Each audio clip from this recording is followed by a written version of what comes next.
Hi, I'm Alexander Burke. I'm 33 years old and I live in Somerville, Mass. I was first diagnosed with Asperger Syndrome when I was 16. Um, my parents assumed that I had ADHD, but then they noticed that there were some social issues that they couldn't quite explain. Now, when I was first diagnosed with ADD, they didn't, Asperger Syndrome wasn't quite a diagnosis. So, it wasn't until much later on, around my sophomore year of high school, that they determined that it was specifically Asperger syndrome. That explained a lot of my social issues, my inability to make friends. So, with this additional knowledge, I was mostly on the right track, but they sort of nudged me down a very precise path. Not necessarily to some great future, but just to a point where I can actually really succeed.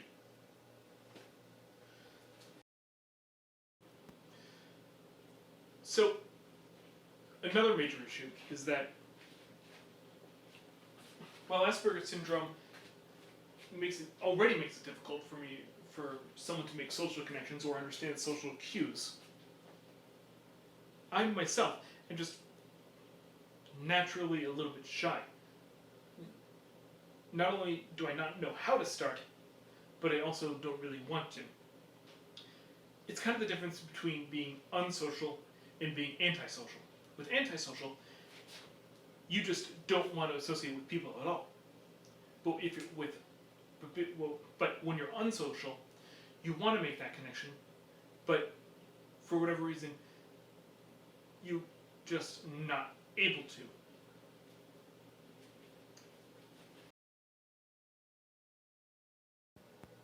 So in high school, I had made a couple of friends on my freshman year, but for whatever reason, I didn't always feel that sense of connection.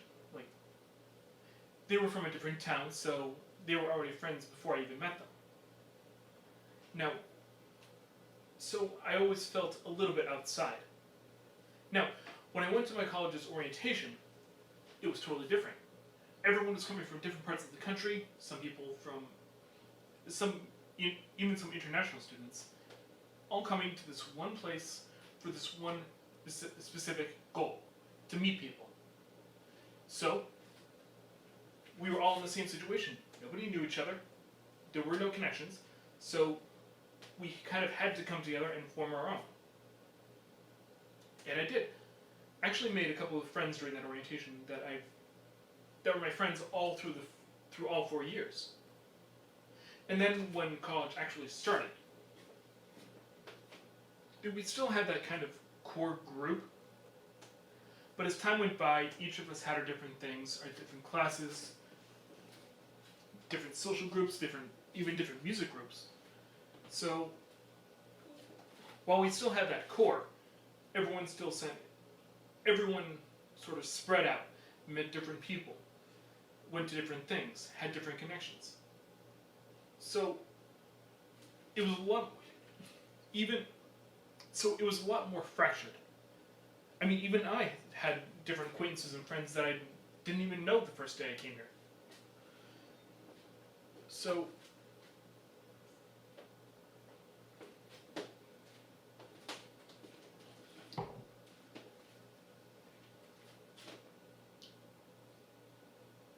maybe it was just in that case, I think it was just a matter of everyone being in one space all together. And after college, I fell out of touch with them. I was never very good at keeping touch, so they just kind of drifted off. And when I moved out, about 4 years after I graduated, I was even more alone than before. So, I wasn't even back at square one. I was back at square zero.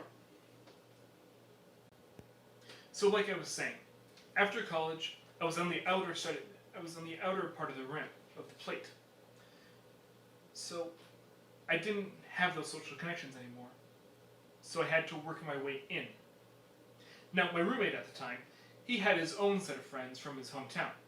So he'd bring them along to different trivia nights, maybe out to a bar to see a band. He'd bring me along, I'd meet them, we'd have a good time. And then a little while after that, I actually met my upstairs neighbor. She was really nice. We got along well. We went out a few times. Nothing really happened, but it was just good to have that connection. And then, even after that, I decided to start reaching beyond people that I knew to things that I was interested in, and then seeing those, and then meeting people based off of that. Now, I'm usually kind of a homebody, so given the option between going out, meeting people, having fun, and all that, and just staying home watching TV, I usually stay at home. Not because I don't want to make friends, but just because I still, 15 years on, I still don't really know how. Again, the desire is there, but the drive isn't. So, after all that, it came down to, it's not going to happen to me, so I have to make it happen myself. And that was the crucial thing.